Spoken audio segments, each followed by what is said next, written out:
大家好，歡迎返嚟收睇我嘅影片，從 Doodle 獲取。今日我哋會講下香港啲小巴，呢啲係30，大家可能會疑惑，依家街上見唔到佢嘅。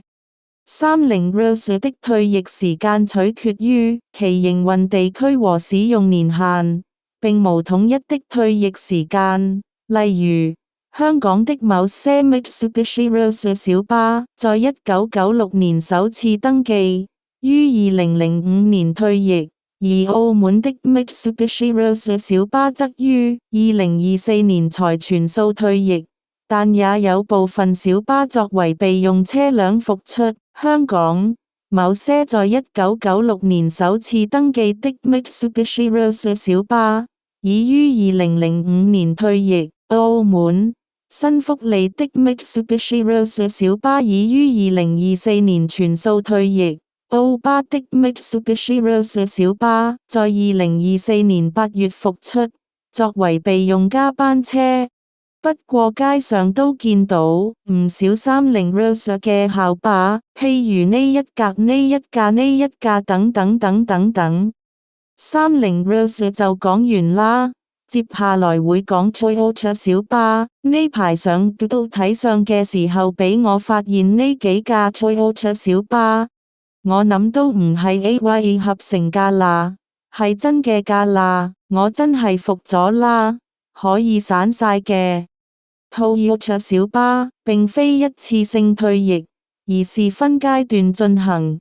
部分較舊款的柴油小巴因應政府的環保政策，已陸續退役，而新一批的石油氣小巴也在2022年停產，並在政府資助計劃下逐步被淘汰。預計未來將由電動小巴取代柴油小巴。部分較舊款的柴油小巴已在2015年底前退役，環保署資助更換的計劃也讓部分2008年出廠的柴油小巴在2024年底前退役。石油氣小巴最後一輛新的Toyota石油氣小巴於2022年底港。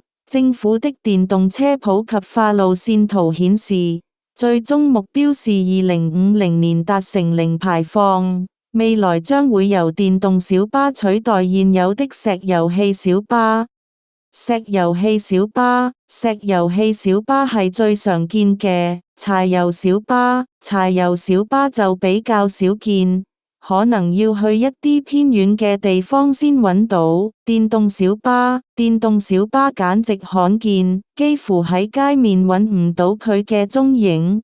以下落嚟係超奇怪嘅小巴，記得訂閱俾 like 同開啟小鈴鐺。